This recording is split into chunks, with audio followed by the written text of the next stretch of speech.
ఉన్నత చదువులు చదివి ఏపీ తొలి ముఖ్యమంత్రి అయిన ధీరోద్దాతుడు మన టంగుటూరి ప్రకాశం పంతులు అని తణుక ఎమ్మెల్యే ఆర్ఎమ్మెల్యే రాధాకృష్ణ కొనియాడారు. పశ్చిమ గోదావరి జిల్లా తణుకులో జై ఆంధ్ర సమాచార హక్కు సంఘం ఆధ్వర్యంలో ఏర్పాటు చేసిన ఆంధ్ర కేసరి శ్రీ టంగుటూరి ప్రకాశం పంతులు జీవిత చరిత్రపై జాతీయ స్థాయి సమావేశం అలాగే అవగాహన కార్యక్రమం నిర్వహించారు. ఈ సభలో పాల్గొన్న ఎమ్మెల్యే ప్రజలను ఉద్దేశించి ప్రసంగించారు. ఈ సందర్భంగా ఆయన మాట్లాడుతూ స్వాతంత్ర ఉద్యమంలో ప్రముఖ పాత్ర వహించిన సాహస యోధులు ప్రకాశం అని, నిరుపేద కుటుంబంలో పుట్టి ఉన్నత చదువులు చదివి ఏపీ తొలి ముఖ్యమంత్రి అయ్యారు అని కొనియాడారు. మద్రాస్ సైమన్ కమిషన్ వ్యతిరేక ప్రదర్శనలో తుపాకీ గుండుకు ఎదురుగా గుండె నిలిపి బ్రిటిష్ వారిని ఎదుర్కొన్న ధీశాలి అన్నారు.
Democracy is the government of the people. It is not OF of the people. It is OFF of the people. అంటే ప్రజలతో ఏమాత్రం సంబంధం లేకుండా జరుగుతుంది.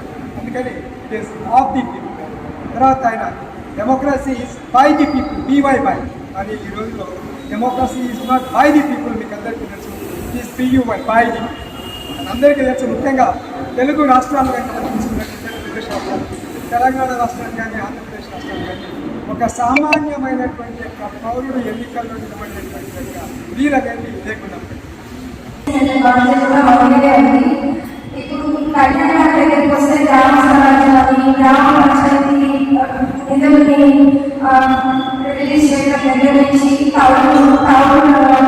రైతుల భరోసా దగ్గర నుంచి ఆయన చాలా మంచి పనులు చేస్తున్నారు. జనాన్ని కార్యక్రమాలు పెట్టుకుని జనాల్లోనే ఉంటున్నారు.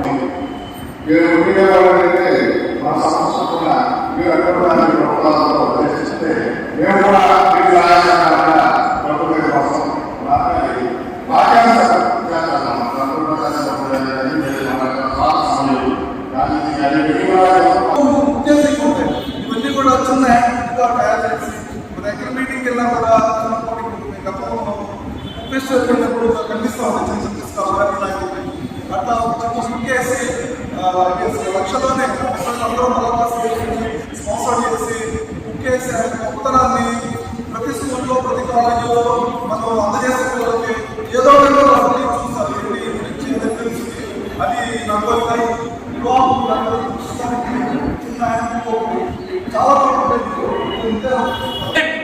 దోపిడీకి నిలయం ఈ రాష్ట్రం అనే పరిస్థితిని గత పాలకులు తీసుకొచ్చారు.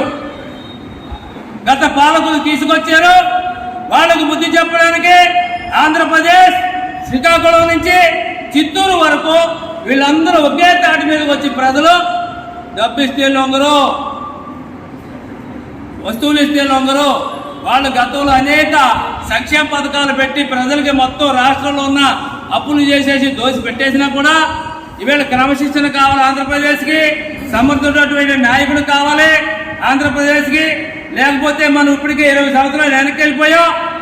మళ్ళీ దాన్ని ముందుకు తీసుకెళ్ళగల నాయకుడు ఎవరున్నాను అంటే అనే ఉద్దేశంతో ఆంధ్రప్రదేశ్ ప్రజలు అఖండమైనటువంటి మెజార్టీని నారా చంద్రబాబు నాయకత్వంలో ఇచ్చారు. త్వరలో జాతీయ స్థాయిలో కూడా అన్ని రాష్ట్రాల్లో కూడా మేము అసోసియేషన్ పెద్దలు కమలాప సత్యనారాయణ గారిని జాతీయ సలహాదారు సభ్యులు సలహాలు సూచనతో ఇతర రాష్ట్రాల్లో కూడా మీరు ఈ చట్టం మీద అవగాహన కల్పించాలని నిర్ణయించుకుని తణుకులో సమావేశం ఏర్పాటు చేయడం జరిగింది. ఆ రోజు స్వతంత్రంలో పాల్గొని బ్రిటిష్ వారికి ఎదురెళ్ళి ఈ రాష్ట్రం కోసం దేశం కోసం ఆయన చేసినటువంటి పోరాటం ఈరోజు మనం కూడా స్మరించుకోవాల్సిన వస్తుంది. అనేక రంగాలలో తమదైనటువంటి ప్రతినిధించాలి.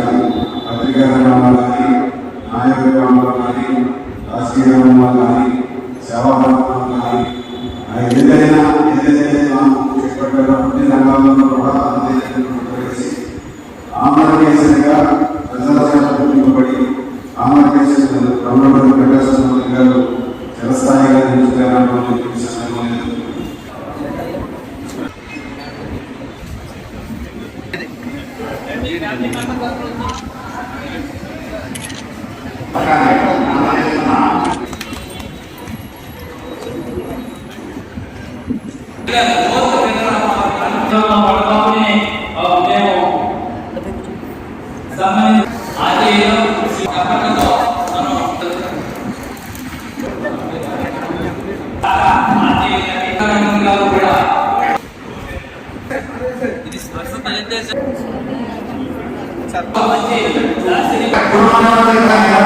ఇది